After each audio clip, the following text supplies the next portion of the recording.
Welcome welcome welcome guys, क्या हाल चाल। तो आज हमने करना है chapter number 5 of class 9th, जो कि है इंट्रोडक्शन टू यूक्लिड्स ज्योमेट्री। ये जो चैप्टर है ना, ये बहुत इजी चैप्टर है। ये चैप्टर तीन चीजों में डिवाइडेड है। सबसे पहली चीज है इसकी एक्सियम्स, उसके बाद है इसके पोस्टुलेट्स, और जो लास्ट चीज है वो है हम करेंगे इंपॉर्टेंट क्वेश्चंस। गिनती के 3 या 4 क्वेश्चंस करेंगे, उसके बाद खत्म हो जाएगा ये चैप्टर। अच्छा, अब हम ये चैप्टर करने से पहले मैं आपको एक चीज समझा दूं और बता दूं। ये जो चैप्टर है इसकी वेटेज 2 या 4 नंबर में आती है, लेकिन जो क्वेश्चन पेपर में आने हैं वो मैंने इसी वीडियो में कवर करवा देने। वीडियो छोटी सी रहेगी, ज्यादा इलेबोरेट नहीं करेंगे चीजों को, क्योंकि है ही कुछ नहीं करने वाला।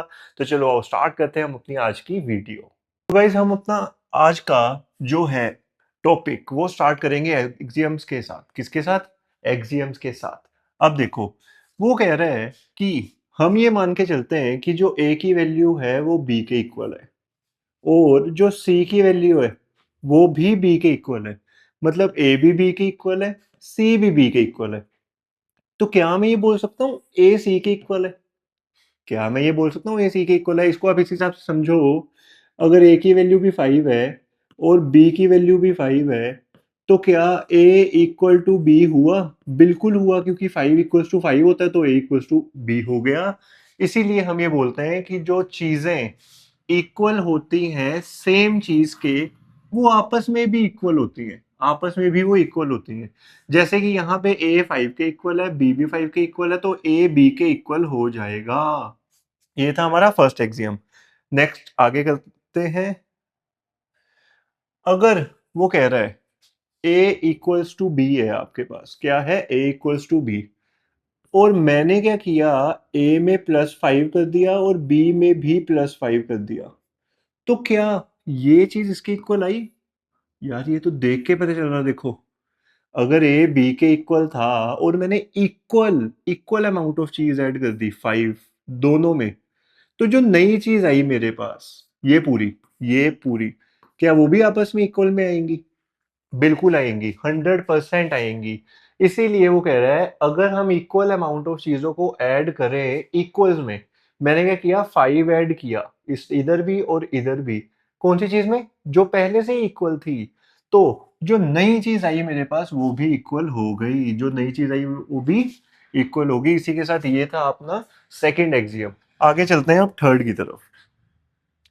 If equals are subtracted from equals, the remainders are equal. Same concept, same logic. अब हम मान के चलते हैं कि मेरे पास है a इक्वल्स टू b। मैंने क्या किया, दोनों में से 5 5 सब्ट्रैक्ट करा दिया। आप ये सोच रहे हो कि मैं 5 5 क्यों ले रहा हूँ? कोई भी नंबर ले सकते हो, बस सेम होना चाहिए।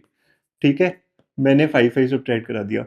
यहाँ पे यहाँ पे ये चीज इक्वल थी एक दूसरे से। क्या ये वाली चीज भी इक्वल होगी एक दूसरे के? बिल्कुल होगी, 110%। 110% होगी इक्वल। उसका रीजन क्या है? क्योंकि अगर ए बी के इक्वल था और मैंने इक्वल अमाउंट ऑफ चीज ही सब्ट्रैक्ट कराई है, दोनों में से 5 5 ही सब्ट्रैक्ट कराए, तो जो नई चीज आई वो भी इक्वल होगी। If equals are subtracted from equals, then the resultant will be equal. आगे अब देखो, मैं क्या करता हूं, मैं एक लाइन लगा लेता हूं। क्या लगा लेता हूं? एक लाइन लगा लेता हूं। ध्यान से समझना, ये मैंने लाइन लगा ली एक। ठीक है, इसके ऊपर मैंने एक और लाइन लगा ली बिल्कुल इसी के ऊपर। आप मेरे को एक बात बताओ, आपको कितनी लाइंस दिख रही हैं इधर? मेरे को तो एक ही लाइन दिख रही है। मेरे को एक लाइन दिख रही है। क्यों? क्योंकि जो पहली लाइन मैंने लगाई और जो सेकंड लाइन मैंने लगाई, वो दोनों लाइंस जो थी वो एक दूसरे के साथ कोइंसाइड कर गई। कोइंसाइड मतलब क्या होता है? कोइंसाइड का मतलब होता है कि मान के चलो आपके पास अगर ये हैंड है मेरा, इसके ऊपर मैंने सेम ऐसे हैंड रख दिया, क्या आप ये बोल सकते हो कि ये इक्वल होंगे? इनकी डायमेंशन इक्वल होगी हैंड की, क्योंकि आपको तो एक ही हैंड दिख रहा है। वो ही लॉजिक यहाँ पे लग रहा है। वो चीजें जो एक के ऊपर एक होती हैं, जो कोइंसाइड करती हैं विथ वन अनदर, वो इक्वल होती है एक दूसरे के।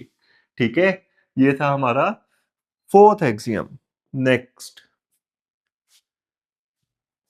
ये बहुत सही चीज है भाई, ये बहुत सही चीज है, मैं सही कह रहा हूँ, बहुत सही चीज है। आप मान के चलो मैंने ये सर्कल बनाया। अब मान के चलो मैंने ये सर्कल बनाया।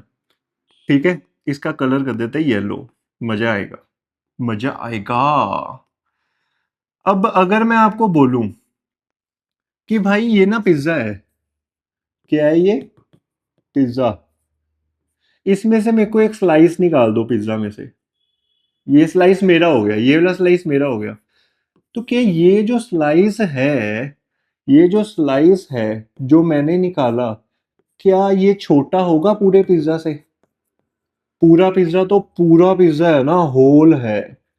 और जो स्लाइस है वो तो बेचारा उसका पार्ट है। तो जो पार्ट है वो हमेशा छोटा होगा होल से। बिल्कुल सही है सर। कुछ हिस्सा पूरी चीज से छोटा ही होगा। ये भी यही कह रहा है, the whole is greater than the part. कि जो पूरी चीज है, जो पूरा पिज्जा है, वो हमेशा बड़ा होगा उसके कुछ हिस्से से। जो पूरी चीज है वो बड़ी होगी उसके कुछ हिस्से से। ये भी यही कह रहा है। ठीक है गाइस, सही कह रहा हूं ना? देखते हैं आगे। मान के चलो आपके पास a इक्वल्स टू बी है। a इक्वल्स टू बी है। अब दोनों को मैंने 2 के साथ मल्टीप्लाई करा दिया, दोनों को मैंने 2 के साथ मल्टीप्लाई करा दिया। तो क्या मैं ये बोल सकता हूं, अगर ये a इक्वल टू बी था तो ये भी 2 into A equal to 2 into B equal ही होंगे।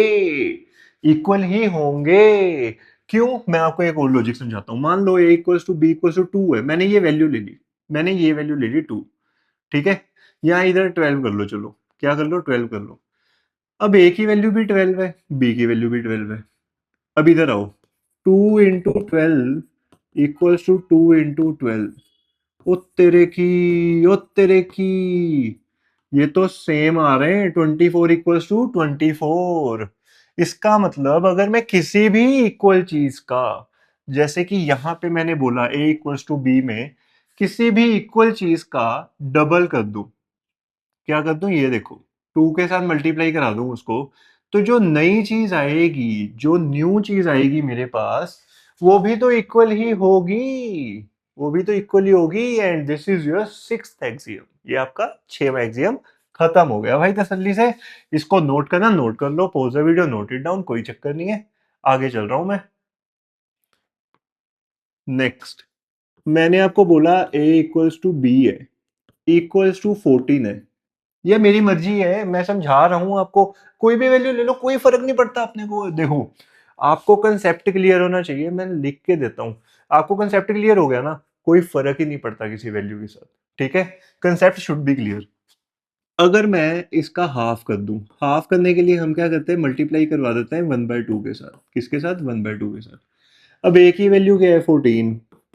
ठीक है, और बी की वैल्यू भी क्या है? 14। ये हो गया 2 7 जा, ये भी हो गया 2 7 जा, तो ये आ गया 7 इंटू 7। मतलब कि अगर चीजें पहले इक्वल हों, ए इक्वल्स टू बी है, और उनको मैं हाफ कर दूं दोनों को, तो जो रिजल्टेंट आएगा वो भी इक्वल आएगा। उस केस में क्या था, हमने डबल किया था, 2 के साथ मल्टीप्लाई करवाया था। इस केस में क्या है, 2 के साथ डिवाइड करा रहे हैं, मतलब मैं क्या करा रहा हूँ, हाफ करा रहा हूँ। और ये था आपका 7th एक्सियम। बड़ा इजी, बड़ा प्यारा, चुन्नू मुन्नू नन्नू वाला। ओके ठीक है, चुन्नू मुन्नू नन्नू वाला। आगे देखते हैं। नेक्स्ट आगे पोस्टुलेट। भाई साहब, देखने में तो बहुत सही लग रहा है। चलो आओ समझाता हूँ आपको। टेंशन लेने की कोई जरूरत नहीं है। बिल्कुल भी जरूरत नहीं है आपको टेंशन लेने की। क्यों? क्योंकि मैंने आपको टेंशन होने ही नहीं देनी। मैंने पढ़ाना ही इस वे में कि आपको टेंशन हो ही ना।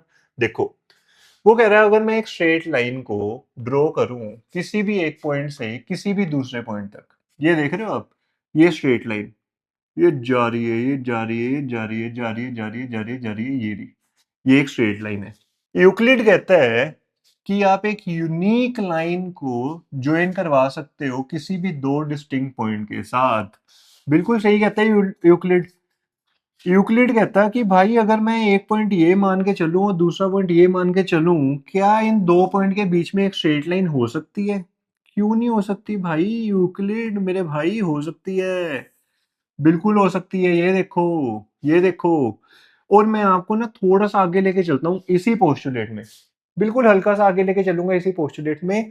अगर मान लो ये पॉइंट ए है, सॉरी, अगर मान लो ये पॉइंट ए है और ये पॉइंट बी है, तो होगा क्या, ए से इनफाइनाइट नंबर ऑफ लाइंस जा सकती हैं। ए से इनफाइनाइट नंबर ऑफ, बी से इनफाइनाइट नंबर ऑफ लाइन जा सकती है स्ट्रेट इंटरसेक्ट करते हुए, इधर भी infinite number of lines intersect करते हुए जा सकती हैं ए से। ठीक है, ये चीज भी देख लेना। और ये देखो बिल्कुल सेम फिगर बन गई। कहने का मतलब क्या है, दो पॉइंट के बीच में एक स्ट्रेट लाइन जाएगी, दो पॉइंट के बीच में, किसी भी दो पॉइंट के बीच में एक स्ट्रेट लाइन जाएगी, और वो जो दो पॉइंट होंगे ना, उन पॉइंट्स के थ्रू कितनी भी स्ट्रेट लाइंस को आप पास करवा सकते हो। ये मैं तलवारें चला रहा हूं ऐसे लाइक स्वॉर्ड। ठीक है, आप समझ जाना। ये आ गया आपका पोस्टुलेट 1। अब आगे, अगर मैं मान के चलूं कि मेरे पास सिर्फ सिर्फ ध्यान से समझना, पहले लॉजिक समझाऊंगा फिर पोस्टुलेट पे आऊंगा।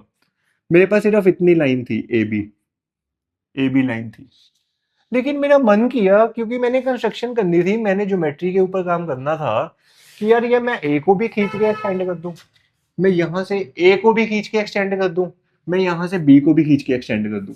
जब मैंने ए और बी को पकड़ के खींचा, ठीक है, तो ये कहां तक पहुंच गई, यहां तक। सर इसको और भी खींच सकते थे, हाँ खींच सकते थे, यहां तक भी खींच सकते हो, यहां तक भी खींच सकते हो। एक ए बी को मैं यहां तक भी खींच सकता हूं, यहां तक भी, उसके ऊपर भी जा सकता हूं, उसके ऊपर भी जा सकता हूं। और यही तो है पोस्टुलेट नंबर 2, यही तो है पोस्टुलेट नंबर 2। देखो, एक टर्मिनेटेड लाइन थी ये, इतनी, इसको हम प्रोड्यूस कर सकते हैं इनडेफिनेटली। इनडेफिनेटली का मतलब है यहां तक भी प्रोड्यूस कर सकते हैं, यहां तक भी प्रोड्यूस कर सकते हैं, इसके आगे भी लेके जा सकते हैं, यहां तक भी, यहां तक भी, कितना भी प्रोड्यूस कर सकते हैं, कोई फर्क नहीं पड़ेगा किसी भी चीज को, सिवाय उस लाइन की लेंथ को। ये है अपना पोस्टुलेट नंबर 2। आगे देखते हैं पोस्टुलेट नंबर 3। वो कहता, एक सर्कल को आप ड्रॉ कर सकते हो किसी भी सेंटर के साथ और किसी भी रेडियस के साथ। भाई ये तो इसने बहुत सही चीज बोली है, ये तो इसने बहुत सही चीज बोली है। ये हो गया पहला सर्कल, ये हो गया दूसरा सर्कल, ये हो गया तीसरा सर्कल, ये हो गया चौथा सर्कल। अब ध्यान से देखते हैं, इसका रेडियस कितना है, 17.5, इसका कितना है, 31.4, इसका कितना है, 41.6, इसका कितना है, 29.2। सबका सेंटर अलग है, इसका यहाँ, इसका यहाँ, इसका यहाँ है, इसका यहाँ है, और रेडियस सबका अलग है, 17.5, 31.4, 44.6, 29.2। तो हाँ बिल्कुल सही है, जो एक सर्कल है उसका सेंटर कहीं पे भी हो सकता है, उसका रेडियस कोई भी हो सकता है। सही है कि नहीं भाई, सही है कि नहीं। और इसी के साथ ही हो गया पोस्टुलेट नंबर 3 खत्म। पोस्टुलेट 4 का रह गया मेरे भाई। हाँ 4 इसके नीचे ही था, सॉरी। जितने भी राइट एंगल होते हैं वो इक्वल होते हैं एक दूसरे के साथ। यार ये तो बहुत शक्तिमान वाला क्वेश्चन है, ये मेरे को सच में हंसी आ गई है ये क्वेश्चन देख के। और ये पोस्टुलेट भी मतलब क्यों है यार, मतलब है ना, सोचने वाली बात है। हमें पता ही है जितने भी राइट एंगल होते हैं वो कितने के होते हैं, वो होते हैं 90 डिग्री के। कितने के होते हैं, 90 डिग्री। डिग्री देखना, जीरो जितना बना दिया मैंने, नाराज ना हो जाए जीरो, रुको थोड़ा कम कर देते हैं, 90 डिग्री के। और जितने भी राइट एंगल अगर 90 डिग्री के होते हैं, सारे के सारे एंगल अगर राइट 90 डिग्री के होते हैं, राइट एंगल जो होते हैं, तो वो इक्वली होंगे एक दूसरे के साथ। सिंपल। पोस्टुलेट नंबर 5 बहुत बहुत बहुत इंपॉर्टेंट है यार, ये बहुत इंपॉर्टेंट है ये वाला पोस्टुलेट। मतलब कितना कितना वेरी लगाऊंगा, कितना वेरी लगाऊंगा, जितना मर्जी वेरी लगाऊंगा, बहुत इंपॉर्टेंट है। पेपर में आ सकता है ये, 110% आ सकता है, आगा, आएगा, आ सकता है। ठीक है, देखना, अगर एक स्ट्रेट लाइन फॉल करे दो स्ट्रेट लाइंस के ऊपर, देखो एक तो ये स्ट्रेट लाइन है सीडी, ठीक है, ये रही, इस इन दो स्ट्रेट लाइंस के ऊपर अगर एक स्ट्रेट लाइन फॉल करे, वो कहता दो स्ट्रेट लाइंस के ऊपर अगर एक स्ट्रेट लाइन फॉल करे, ये दो स्ट्रेट लाइन हो गई पहले से बनी हुई है अपने पास, मान के चलना हमने, इसके ऊपर ये तीसरी स्ट्रेट लाइन फॉल कर रही है। ठीक है, ओके, यहां से लेके यहां तक हो गया। अब वो मेक कर रही है interior angle on the same side of it. अब इंटीरियर एंगल दो है, एक तो ये, एक ये। गाइज ये वाला आगे कंटिन्यू करने से पहले ना पोस्टुलेट में आपको एक कंसेप्ट समझाता हूँ इसका, जिसके ऊपर ये पूरा का पूरा पोस्टुलेट बेस्ड है। मान के चलो हमारे पास दो स्ट्रेट लाइंस हैं, कितनी स्ट्रेट लाइंस हैं? 2। ये हो गया ट्रांसवर्सल। अब जो ये एंगल 1 है, जो ये एंगल 1 है और ये एंगल 2 है, ये एंगल 3 है और ये एंगल 4 है, 4 एंगल हो गए। अब एंगल 1 और एंगल 2 का जो सम होगा वो होगा 180 डिग्री। क्यों? Co interior angles, co interior angle, इसको कुछ बच्चे ये भी लिखते हैं angles on the same side of transversal. इन दोनों एंगल्स का सम भी कितना है? इन दोनों एंगल्स का सम भी 180 डिग्री है। ये भी को इंटीरियर एंगल्स हो जाएंगे। कितने हो जाएंगे? को इंटीरियर। अगर लेकिन जो ये वाली लाइन जा रही है L1, इसको मान लेते हैं L2 और ये मान लेते हैं M1। अगर मैं ये L1 को टिल्ट कर दूं थोड़ा सा ऐसे, और ये L2 को भी मैं टिल्ट कर दूं ऐसे, खुल जाएंगे ना आपस में। पहले ऐसे थे फिर ऐसे हो गए, ये चीज आ गई। यहां से जब मैंने ऐसे ओपन किया इनको बटरफ्लाई की तरह तो ये आ गया। अब मेरे को आप सिंपल सी चीज बताओ, जो ये दोनों एंगल्स का सम है ये क्या होगा? ग्रेटर देन 180 डिग्री होगा या लेस देन 180 डिग्री होगा? ये हमेशा ग्रेटर देन 180 डिग्री होगा। ग्रेटर देन 180 डिग्री होगा, क्योंकि ये ओपन है। और ये वाला, जो ये वाले दो एंगल्स हैं, इन दोनों एंगल्स का सम क्या होगा? ये होगा less than 180 degree, less than 180 degree. अब क्या ये वाली लाइंस मीट कर सकती है कहीं? ये जो बटरफ्लाई की तरह खुली हुई है, ये तो इधर जा रही है, ये इधर जा रही है, तो ये तो कहीं पे भी नहीं मीट करनी। लेकिन क्या ये मीट कर सकती हैं? इधर आ रही हैं जो, ये इधर कहीं मीट करेगी, इधर कहीं मीट करेगी। आपको इधर विजुअलाइज करवा देता हूँ, इधर आपको विजुअलाइज करवा देता हूँ, इसको इरेज करके इधर विजुअलाइज कराता हूँ। देखो जब मैं इसको ऐसे करूंगा और इसको ऐसे करूंगा तो ये मीट करेंगी इस पॉइंट के ऊपर। तो कौन सी वाली साइड की मीट कर रही हैं? ये जो लाइंस हैं, क्या ये ग्रेटर देन वाली साइड की मीट कर रही है या लेस देन वाले की? क्या ये वाली साइड की मीट कर रही है, ये वाले की? लेस देन वाले की मीट करेंगी एक पर्टिकुलर पॉइंट के ऊपर। और यही तो है आपका पोस्टुलेट नंबर 5। अब आओ मैं आपको लेके चलता हूं इसकी जर्नी के ऊपर। अगर एक स्ट्रेट लाइन फॉल करेगी दो स्ट्रेट लाइंस के ऊपर, जैसे कि M1 फॉल किया L1 और L2 के ऊपर, यहाँ पे ये वाला M1 मान लेते हैं, ठीक है, ये L1 मान लेते हैं और ये L2 मान लेते हैं। L1 और L2 के ऊपर M1 फोल्ड किया, इसने इंटीरियर एंगल्स बनाए सेम साइड के ऊपर। एक साइड के ऊपर बनाया ग्रेटर देन 180 डिग्री, दूसरी के ऊपर बनाया less than 180 degree. Same side of it taken together less than two right angles. हमने वो साइड देखनी है जो less than two right angle है। अच्छा, टू राइट एंगल कितने होते हैं? एक right angle 90 degree, two right angle 180 degree. वो कहता है आपने ये साइड कंसीडर ही नहीं करनी, इधर आ जाओ, जो लेस देन 180 डिग्री वाली साइड है, ये वाली साइड कंसीडर करनी है। अब आगे वो कह रहा है कि जो दो स्ट्रेट लाइंस हैं अगर हम उनको प्रोड्यूस करें इनडेफिनेटली, ये वाली स्ट्रेट लाइन, ये वाली और ये वाली, इनको मैं इधर लेके जाऊं प्रोड्यूस करवाऊं, जैसे ये कर रही, ये वाली और ये वाली जो ये पॉइंट में मीट कर रही हैं, इनको मैं प्रोड्यूस करूं इंडेफिनेटली, तो होगा क्या? ये मीट करेंगी उसी साइड के ऊपर, जिस साइड के ऊपर जो सम ऑफ एंगल्स है वो टू राइट एंगल से कम हो, मतलब लेस देन 180 डिग्री वाली साइड पे ही मीट करेंगी। अबे यार ये क्या लल्लू बात है? ये तो सच ही है, ये तो हमने प्रैक्टिकली दिखा दिया, विजुअलाइज करा दिया आपको कि ये लेस देन साइड है 180 डिग्री वाली। जब इनको मैं प्रोड्यूस करूंगा तो इसी साइड पे मीट करेंगी लेस देन वाली साइड के ऊपर। बात खत्म। ये तो था पोस्टुलेट, और कुछ है ही नहीं इस पोस्टुलेट के अंदर। ठीक है ना गाइस? Okay, that's it. अब आगे देखते हैं क्वेश्चंस। क्या देखते हैं? क्वेश्चंस। देखो गाइस, सबसे पहला क्वेश्चन वो कह रहा है अगर ए, बी और सी ये 3 पॉइंट्स हैं लाइन के ऊपर, और जो बी है वो लाई कर रहा है बिटवीन ए एंड सी। इसने लाए बोला है, मिड पॉइंट नहीं बोला। बहुत बच्चे ये कंफ्यूजन में रहते हैं कि सर ये मिड पॉइंट है। नहीं है, ये मिड पॉइंट नहीं है। ठीक है, as shown in the given figure. तो आपने प्रूव करना है A B plus B C equal to A C. अब आपके माइंड में ये चीज चल रही होगी सर ये तो देख के ही पता लग रहा है, A B plus B C equals to A C, इसको प्रूव क्या करें? इसमें सिर्फ आपने एक्सियम लिख के छोड़ देना है। इसमें आपने सिर्फ एक्सियम लिख के छोड़ देना है that if things coincide with one another then they are equal, therefore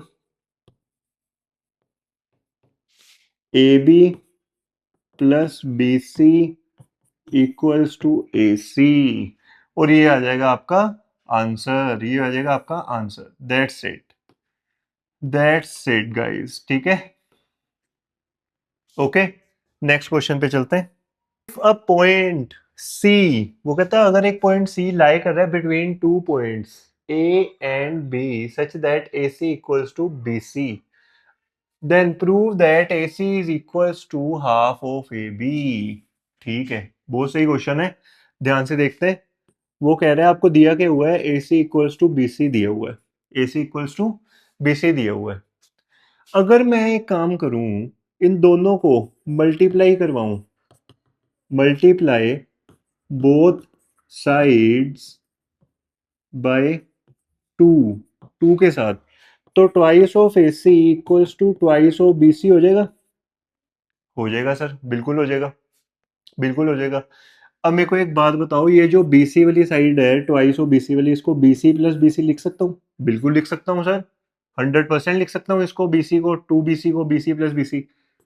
अब बात आती है, क्या BC AC के इक्वल है? ये इक्वेशन 1 मान लेते हैं, ये इक्वेशन 2 मान लेते हैं। तो मेरे को एक बात बताओ, क्या BC AC के इक्वल है? तो मैं क्या ये BC की जगह AC डाल दूं? डाल सकता हूँ, बिल्कुल डाल सकता हूँ। अब AC प्लस BC क्या हो जाएगा? AC प्लस BC, देखो AC प्लस BC क्या हो जाएगा? AB। क्या हो जाएगा? AB। और यहाँ पे क्या था? Twice of AC। टू इधर मल्टीप्लाई हो रहा है AC के साथ, इधर जाके क्या हो जाएगा? डिवाइड हो जाएगा। तो AC क्या हो जाएगा? Half of AB। और ये आ जाएगा आपका आंसर। क्या आ जाएगा आपका आंसर? अब बात आती है सर, इसमें एक्सियम लिखना है कोई? हाँ लिखना है, ये वाला एक्सियम। ये देखो हम क्या कर रहे हैं, डबल कर रहे हैं ना दोनों को। Things which are double of the same thing are equal. ये एक्सियम आ गया ब्रैकेट के अंदर, ये ब्रैकेट के अंदर आ गया एक्सियम। ठीक है गाइस, इसी के साथ ये वाला जो क्वेश्चन था ये हो गया खत्म। आगे देखते हैं, लास्ट क्वेश्चन की तरफ चलते हैं, अपने लास्ट क्वेश्चन। इसको अगर नोट करना नोट कर लो, ठीक है। टेक द स्क्रीनशॉट, मैं साइड पे ही हूं, ले लिया होगा guys. Next, in the given figure अगर AC is equal to BD है तो प्रूव करो कि AB इक्वल्स टू CD है। ये भी सही है यार ये भी सही है। देखो बहुत सही क्वेश्चन है, ध्यान से समझना। AC BD के इक्वल है, तो अगर इन दोनों में से मैं BC रिमूव कर दूं, डिलीट कर दूं, हटा दूं इतनी चीज, तो क्या जो रिजल्टेंट आएगा वो ये आएगा। चलो आओ देखते हैं। AC इक्वल्स टू BD, ये तो चलो गिवन है अपने पास। क्या है ये? गिवन है, इसको लिख देते हैं गिवन। अब अगर मैं AC में से BC सब्ट्रैक्ट करूं और BD में से भी BC सब्ट्रैक्ट करूं, तो AC माइनस BC क्या हो जाएगा? ऑटोमेटिकली मेरा AB हो जाएगा। और BD माइनस BC क्या हो जाएगा? ऑटोमेटिकली मेरा CD हो जाएगा। नंबर इसके नहीं मिलने पूरे, इसके मिलने जो एक्सियम में लिखूंगा अभी। एक्सियम के बिना इस चैप्टर के क्वेश्चन अगर अटेम्प्ट करोगे तो फुल मार्क्स नहीं मिलेंगे गाइज, ठीक है। If if equals are subtracted from equals, the resultant will be equal. इसके मिलने, ये एक्सियम के मिलने गाइस मार्क्स। और इसी के साथ ये वाला जो चैप्टर हो गया ये हो गया समाप्त। क्या हो गया? ये हो गया समाप्त, ठीक है। ओके, तो गाइज अगर आपको हमारी ये वीडियो पसंद आई है बच्चे इस चैप्टर की, हमारे चैनल को सब्सक्राइब करें, वीडियो को लाइक करें, शेयर करें, कमेंट करके हमें बताएं कि हम और चीज़ें कैसे आपके लिए इंप्रूव कर सकते हैं और आपको किस चीज़ की रिक्वायरमेंट है। हम एज सुन एज पॉसिबल जितना जल्दी रहेगा हम उन चीज़ों के ऊपर भी वीडियो लेके आएंगे आपके लिए। तो टिल देन मिलते हैं आपको जल्द ही। Take care, bye bye.